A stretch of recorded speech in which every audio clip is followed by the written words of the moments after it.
Glória a Deus. Evangelho de João, capítulo de número 8. Nós vamos ler a partir do versículo 1.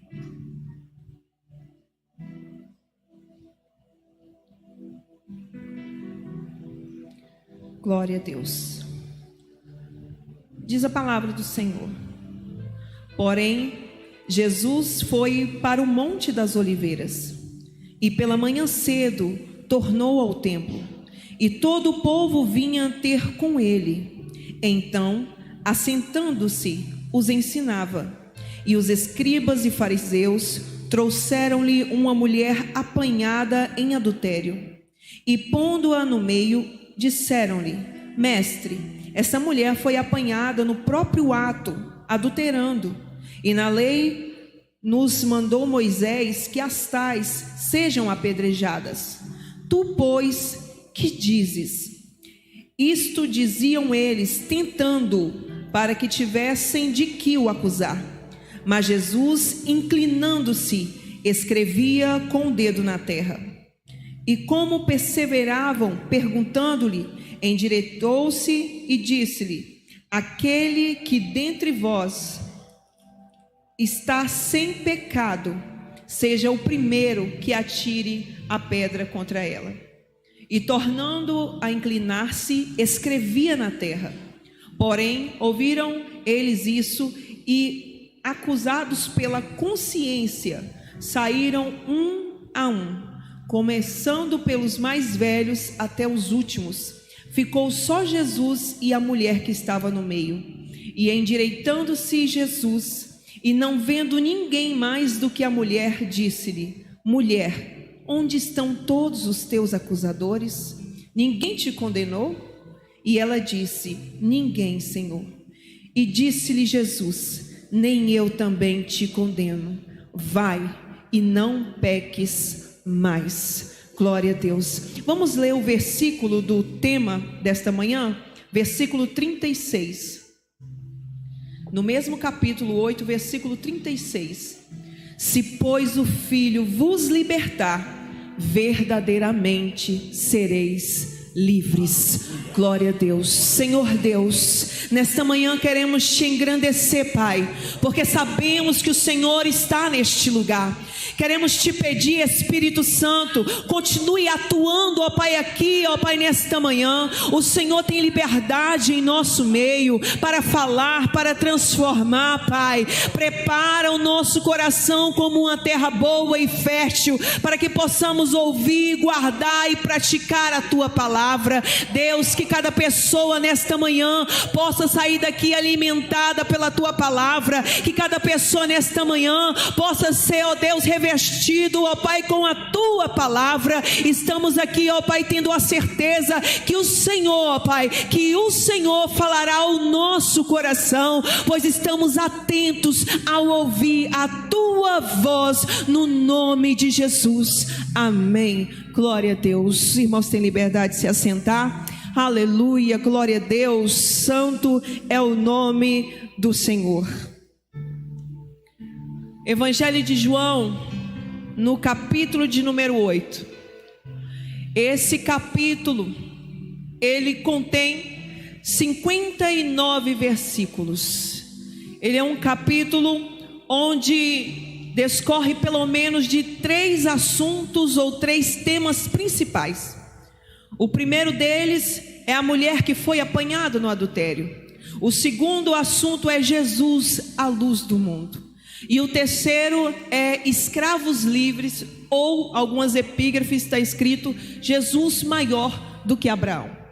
Esse capítulo, quando você vai ler, você vai perceber que nesse capítulo contém julgamento, murmuração, condenação, raiva do povo. Mas nesse capítulo de número 8, Jesus está presente. E se Jesus está presente, também tem salvação, perdão, libertação, mudança, acolhimento. Aleluia. Jesus está, às vezes, quando nós pensamos que estamos no nosso pior capítulo, na nossa pior momento da história, Jesus está ali presente.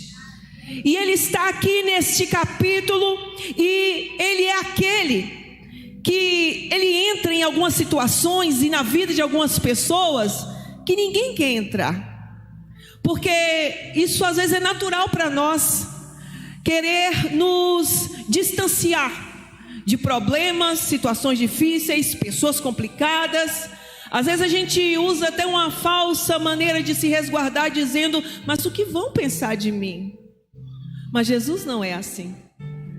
A Bíblia nos diz no livro de Mateus, no capítulo de número 8, no versículo de 1 ao 3, que Jesus ele estava vindo com a multidão, e quando ele estava andando junto à multidão, vem um leproso, se prostra aos seus pés, adorando e dizendo: Senhor, se tu quiseres, pode tornar-me limpo. Um leproso que ninguém ousaria nem chegar perto com medo da lepra. A Bíblia diz que Jesus, estendendo a mão, tocou e disse: quero ser limpo. Aleluia.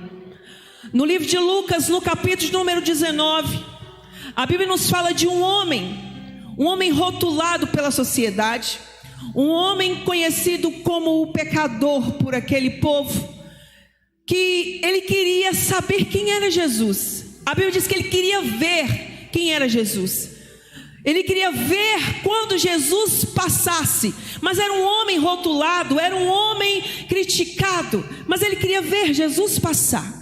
E a Bíblia nos diz que Jesus não apenas passa, mas Jesus ele para. Jesus ele olha para cima e o chama pelo nome e diz: Zaqueu, hoje me convém pousar em tua casa. Aleluia. Para o povo era apenas um homem pecador, e Jesus vai pousar na casa de um homem pecador. Jesus ele entra na casa desse homem pecador, aleluia. E não só apenas entra, mas quando Zaqueu se dispõe e diz: hoje eu dou metade dos meus bens aos pobres, e se em alguma coisa tenho defraudado alguém, eu restituo 4 vezes mais. Jesus ele para, ele chama pelo nome, ele entra na casa e agora ele diz: hoje veio salvação a esta casa. Jesus é aquele que entra na nossa história, mesmo que ela seja complicada, mesmo que ela seja difícil, aleluia, porque Ele quer fazer parte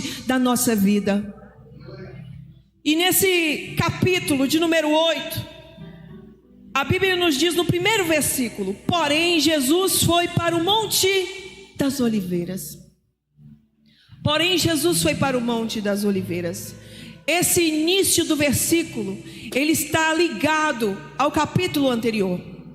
A Bíblia nos diz que os principais sacerdotes, junto com os fariseus, no versículo de número 32 do capítulo 7, eles enviam ali servidores para prenderem Jesus. Mas quando eles enviam, e aqueles homens chegam e começam a ouvir o discurso de Jesus, eles não conseguem. Então eles retornam sem Jesus, e eles começam a perguntar: cadê ele? Por que vocês não trouxeram? E no versículo 46 eles responderam: nunca homem algum falou como este homem. Aleluia. Eles não conseguiam, porque a autoridade de Jesus era muito grande. E eles começam a razoar entre si, a discutir. Nicodemos defende Jesus, e eles começam seus questionamentos, e depois cada um vai para sua casa. E aí vem o capítulo de número 8, que diz que Jesus foi para o monte. Mas aquele povo, eles vão para as suas casas, mas vão com o interesse ainda de procurar alguma coisa para prender Jesus. E Jesus ele desce do monte, no versículo de número 2, e diz: e pela manhã cedo tornou para o templo, e o povo vinha ter com ele. Então, assentando-se, o ensinava. Não era comum as pessoas irem ao templo pela manhã bem cedo. Se você olhar outras traduções, vai falar que era bem cedo, dando a entender que era praticamente pela madrugada. Dentro do templo não havia trabalhos nesse horário para que as pessoas pudessem estar ali. Então, por que Jesus estava ali? Porque Jesus está exatamente no lugar e na hora que eu e você precisamos dele. Ele estará lá. E essa passagem, ela nos mostra a manifestação da graça de Deus na vida de alguém que já estava condenado. E neste momento que Jesus está ali, a Bíblia nos diz que ele estava junto com aquele povo, sentando e ensinando, e os escribas e fariseus trouxeram uma mulher apanhada em adultério. A lei, ela já tinha uma determinação para aquele pecado que aquela mulher havia cometido. Já estava estabelecida.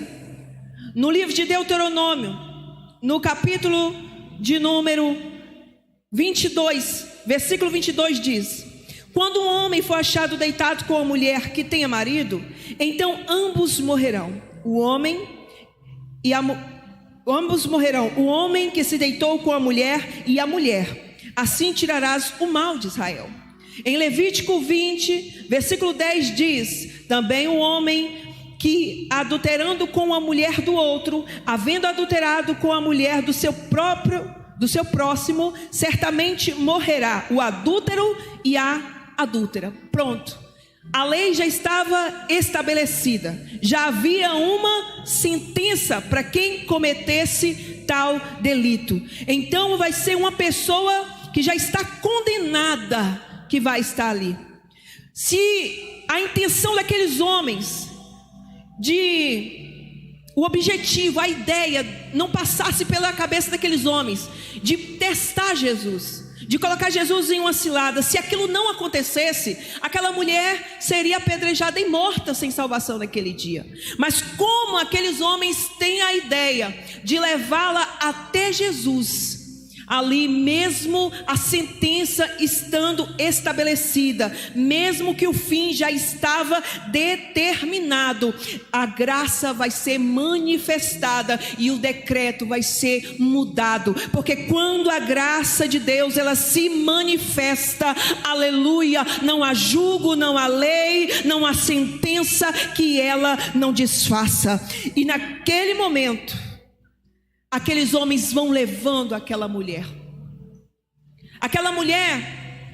pecadora em adultério, estava ali sendo levada, e ela representava todos nós como pecadores.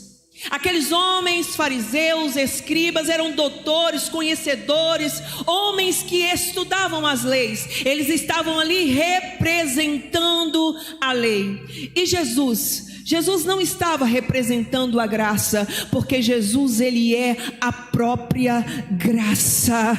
Aleluia, esse é o cenário que foi colocado, o pecador, a lei, mas a graça está ali para se manifestar.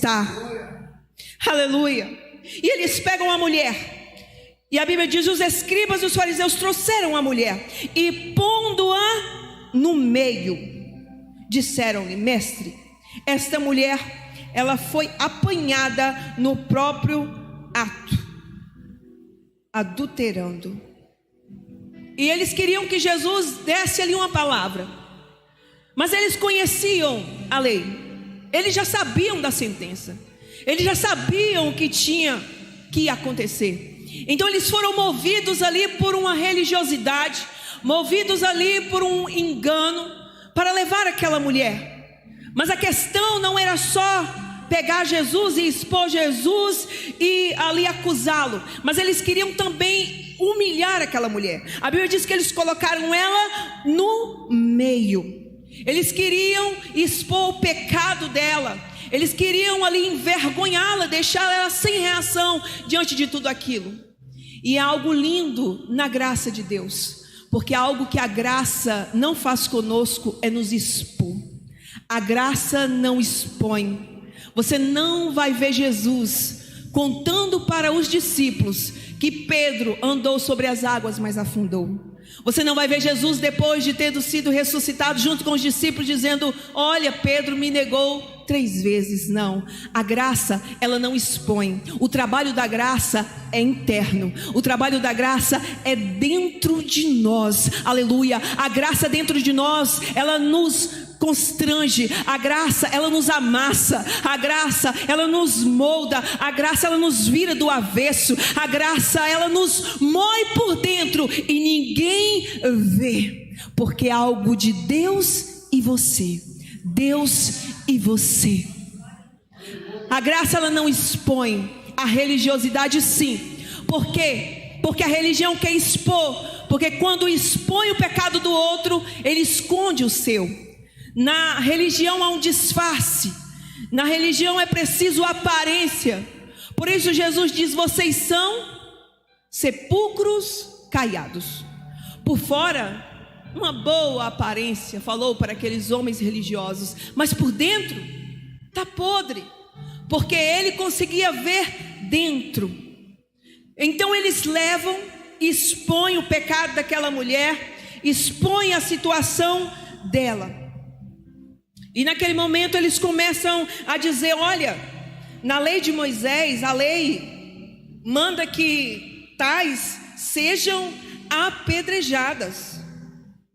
E tu, pois, que dizes? Eles já estavam dizendo: olha, a lei já diz isso, ela tem que ser apedrejada, mas e você, o que você diz? Eles queriam que Jesus entrasse em uma contradição. Se Jesus dissesse: ela tem que ser apedrejada, e o discurso de amor, de misericórdia, de compaixão que Jesus falava para eles, eles iriam dizer: olha, então não é verdade o testemunho deste homem. E se Jesus dissesse: não, ela não deve ser apedrejada, eles diriam: ele é conivente com o pecado dela, ele é contra a lei.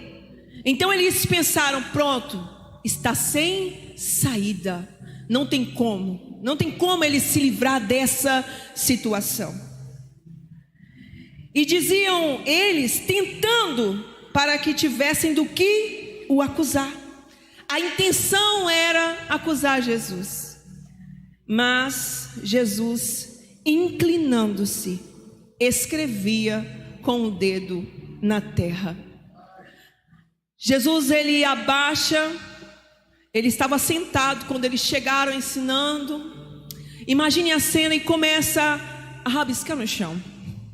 Aleluia. Há muitas interpretações, comentários, para tentar entender o porquê Jesus estava fazendo aquilo. Algumas pessoas dizem que Jesus estava escrevendo nomes de pecados. Outros dizem que Jesus estava escrevendo os 10 mandamentos.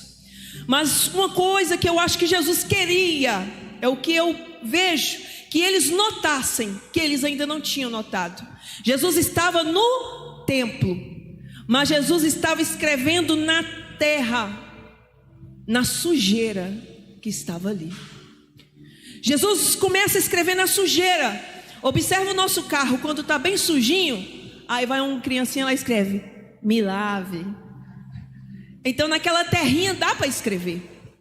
Jesus começa a escrever para que eles percebam: tem sujeira lá, mas tem sujeira aqui também. Aleluia. Mas aqueles homens começam a ver aquilo, mas a Bíblia diz que eles insistem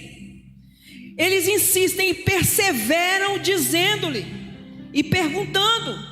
Jesus só endireita o corpo, olha para eles e diz: aquele que dentre vós estiver sem pecado, seja o primeiro que atire a pedra contra ela. Aquele que dentre vós que estiver sem pecado, seja o primeiro que atire a pedra contra ela. E Jesus volta a escrever no chão. E naquele momento, quando Jesus está escrevendo novamente no chão, após falar essas palavras, aleluia, a consciência daquele povo começa a acusar. É interessante que a Bíblia nos diz no livro do Êxodo, no capítulo de número 31, versículo de número 18. E deu a Moisés, quando acabou de falar ele no Monte Sinai, as tábuas do testemunho, tábuas de pedra, escritas pelo dedo de Deus. Aleluia. Naquele momento, o ato de Jesus escrever, ele estava mostrando a eles uma cena que aconteceu há muito tempo atrás. Aqueles homens estavam dizendo: nós queremos cumprir a lei. Quando Jesus começa a escrever, ele está dizendo: vocês querem cumprir, mas eu sou o autor, eu sou o legislador, eu sou aquele que faço e também posso desfazer. Aleluia. E ele escreve ali naquela terra. Talvez eles começaram a lembrar dos mandamentos, porque foram escritos pelo dedo de Deus. Eu não tinha observado, mas ao estudar e notar, eu vi algo nos 10 mandamentos que eu ainda não tinha percebido. Se você olhar para os 9 mandamentos, você vai perceber que são mandamentos fáceis de manipular as pessoas e achar que você está cumprindo. Não matar, as pessoas vão ver se você mata ou não. Honrar, se você está honrando ou não. Não adulterando, como essa mulher foi vista. Então, se são coisas que o homem consegue ver, o homem consegue discernir. Mas o último mandamento é: não cobiçarás. Aleluia. Esse mandamento, existe um Deus que consegue ver, porque Ele vê por dentro. Entre os mandamentos, Deus coloca um mandamento que Ele era o único capaz de discernir se o homem estava cumprindo ou não cumprindo este mandamento. Talvez quando aqueles homens começaram a olhar e a pensar nesses mandamentos, eles começaram a perceber: nós também somos pecadores. E Jesus disse: aquele que estiver sem pecado seja o primeiro a atirar a pedra. Havia uma liturgia para poder fazer aquele apedrejamento. Não era assim aleatório. Eles tinham que, a testemunha tinha que ser a primeira pessoa, e tinha que ser uma testemunha verdadeira. Então Jesus, quando ele diz que seja o primeiro, ele não diz apenas isso, mas ele diz: aquele que tiver sem pecado seja o primeiro a atirar a pedra. A Bíblia nos garante em Romanos 3:23 que todos pecaram e precisam da glória de Deus, porque foram destituídos. Todos pecaram, todos pecadores. O pecado daquela mulher ali estava exposto, mas o deles não estava. Mas a consciência os fez ver que todos eram pecadores. Porque não tem como esconder da nossa consciência e nem de Jesus os nossos pecados. E naquele momento, aqueles homens que estavam ali, eles começam, a Bíblia diz, começam a deixar, começam a sair, um a um, depois que ouviram isso. Começando pelos mais velhos, até aos últimos, ficando só Jesus e a mulher no meio. A palavra de Jesus tirou deles o direito de julgá-la, porque perceberam que eram pecadores. Todos saíram, ficando só Jesus e a mulher.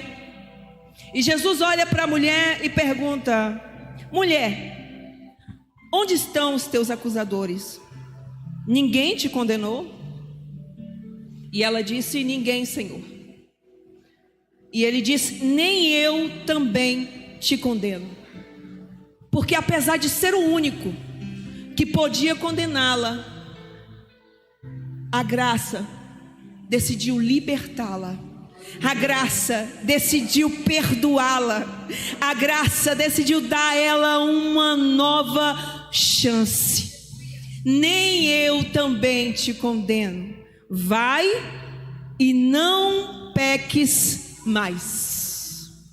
Ele dá uma nova oportunidade para que aquela mulher vivesse algo diferente. Vai e não peques mais. Ele está dizendo: eu estou te libertando libertando agora desse pecado da sua vida. Você está livre para viver algo novo. Se pois o Filho vos libertar, verdadeiramente sereis livres. Jesus é aquele que liberta de prisões que ninguém vê. Jesus libertou a alma daquela mulher da prisão. Estamos vivendo um tempo onde há pessoas presas em cadeias, mas com sua alma livre, como Paulo e Silas, aprisionados, encarcerados, mas louvavam ao Senhor. Pedro preso, dormindo numa prisão, suas almas estavam livres. Mas estamos também vivendo um tempo onde existem pessoas livres com suas almas aprisionadas no pecado, aprisionadas no vício, mágoa, ressentimento, aprisionada na falta de perdão, no relacionamento abusivo, prisões que nós não vemos, cadeias que aos nossos olhos nós não conseguimos contemplar, mas Jesus é aquele que liberta dessas prisões. No decorrer deste capítulo, no versículo de número 34, Jesus vai dizer: em verdade vos digo, que todo aquele que comete pecado é servo do pecado, é escravo do pecado. Jesus estava falando para aquele povo novamente, porque eles voltaram até Jesus. E ele começa a declarar essas coisas para aquele povo, porque eles diziam: nós somos descendência de Abraão, quando foi que nós tivemos presos? E aí Jesus disse que o que comete pecado é servo do pecado. Versículo 35 ele diz: ora, o servo não fica para sempre em casa, o filho fica para sempre. A fala de Jesus parece que não faz muito sentido se a gente for pensar. Ora, o escravo, ele não fica para sempre, mas o filho, ele fica para sempre. O prisioneiro é o servo, é o escravo, e o filho é livre. Então por que quem não fica para sempre é o escravo e é o filho que fica para sempre? A Bíblia nos diz no livro do Êxodo, no capítulo de número 21, acerca das leis relacionadas aos escravos. A Bíblia nos diz que quando chegasse o 7º ano da escravidão, após o escravo ter trabalhado 6 anos, no 7º ele poderia sair livre. Ele recebia a sua liberdade, sairia de graça. Mas se o escravo amasse o seu senhor e dissesse: não, eu quero ficar, aquele escravo era levado até a porta da cidade, a sua orelha seria furada com uma sovela, seria marcada, e ele ficaria para sempre na casa do seu senhor. Aleluia! Ele teria que ficar por amor. Está aí o que Jesus está falando.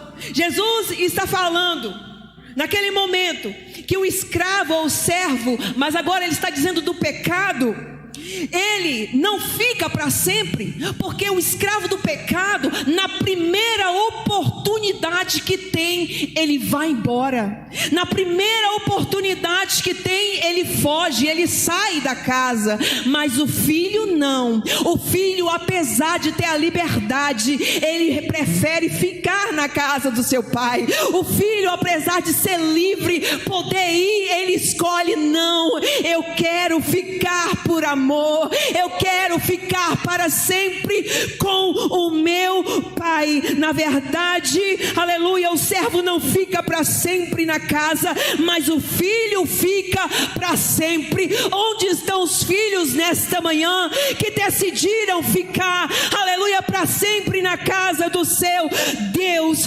Aleluia, o filho fica para sempre. E depois, o versículo Tema deste culto: se pois o Filho vos libertar, verdadeiramente sereis livres. Se pois o Filho vos libertar, verdadeiramente sereis livres. Se o Filho libertar, verdadeiramente, só assim sereis livres. Essa é a graça. Um pastor americano, eu não vou me recordar o nome dele agora, ele diz que antes de conhecer a Cristo, um amigo dele, tentando explicar a dinâmica da graça para ele, começa a contar uma história para ele. E ele diz que havia uma família e tinha um jovem, e ele decide sair da casa dos seus pais e começa a ir para o mundo. E ele vai para um lugar pequeno, começa a cometer crimes, começa a fazer coisas erradas e é pego. E recebe como punição a morte. A cidade se reúne, ali aquele que estava cumprindo aquela lei estava presente. E ele começa a fazer algumas perguntas para aquele jovem. E ele olha para ele e pergunta: você tem pai? E ele diz: tenho, pai. E ele pergunta: você está arrependido do que você fez? E ele diz: sim, eu estou arrependido. Se eu pudesse, eu queria outra oportunidade. E naquele momento o homem vira de costa, olha para frente e começa a observar a multidão. E ele diz para aquele povo: gente, vocês viram? Ele tem pai. Vocês viram que ele está arrependido e que ele quer uma nova chance, e ele ainda é jovem, mas para dar a oportunidade para ele, eu preciso que alguém se disponha a ocupar o lugar dele. Alguém aí está disposto a morrer no lugar dele? E naquele momento houve um silêncio, todo mundo se olhando. Uma mão se ergue no meio daquele povo, e ali as pessoas se afastam, e aquele homem começa a vir andando, e ele olha e chega na frente. Quando o jovem que estava em cima olha, ele reconhece e vê que era o seu irmão mais velho. E o irmão mais velho olha para aquele menino e diz: eu vou tomar o seu lugar, porque quando eu saí de casa, eu prometi para o nosso pai que eu te levaria de volta para casa. Se o único meio de você voltar para a casa do nosso pai é eu morrer no seu lugar, neste momento eu vou ocupar o seu lugar. Aleluia. Existe um irmão mais velho que ocupou o meu, que ocupou o seu lugar. No lugar da nossa condenação, ele assumiu o nosso lugar e nos fez livres, e nos fez livres, e nos fez livres. Sou anabaço e canabaçubia. Aleluia, aleluia. A graça se manifestou para nos libertar. A graça se manifestou para nos livrar da condenação. Aleluia. Livro de Lucas, no capítulo de número 4, versículo de número 14 a seguir. Eu vou ler a partir do versículo 17. Jesus, ele entra na sinagoga, e foi-lhe dado o livro do profeta Isaías. Então, quando abriu o livro, achou um lugar que estava escrito: o Espírito do Senhor está sobre mim, pois me ungiu para evangelizar os pobres, enviou-me a curar os quebrantados de coração, para pregar liberdade aos cativos, conceder a restauração da vista aos cegos, pôr em liberdade os oprimidos e anunciar o ano aceitável do Senhor. E fechando o livro, devolveu ao ministro e assentou-se, e olhou a todos na sinagoga, fitando fitando os olhos nele, então começou a dizer: hoje cumpriu esta escritura em vossos ouvidos. Aleluia. Ele diz para aquele povo: hoje cumpriu esta palavra. A palavra de Deus, ela é atemporal. A palavra de Deus, ela não tem tempo de validade, ela não está presa no tempo. Jesus diz: hoje se cumpriu essa palavra, que ele veio libertar os cativos, que ele veio libertar os oprimidos, que ele veio dar vista aos cegos, que ele veio curar os quebrantados de coração. Como essa palavra não tem prazo de validade, nesta manhã, hoje ele está aqui para dar liberdade. Hoje ele está aqui para perdoar pecados. Se coloque de pé nesta manhã. Se coloque de pé nesta manhã. Hoje pode se cumprir na tua vida. Hoje pode se cumprir na tua vida. Ele traz liberdade. Ele traz. Ele pode libertar. Aleluia. Ele pode libertar o teu coração. Ele pode libertar a tua alma. Ele pode te libertar desse peso do pecado, esse peso do passado, esse peso que te arrasta, que te segura e não te deixa prosseguir. Aquela mulher, ela foi livre para viver uma nova vida, e Jesus está aqui para te dar essa oportunidade de viver uma liberdade nele.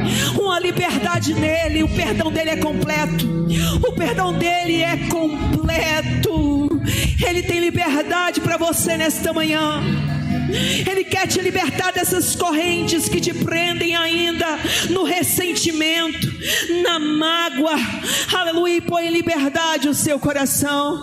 Aleluia, aleluia. Comece a falar para o Senhor. Comece a falar para o Senhor. Aleluia. Abra o seu coração. Abra o seu coração.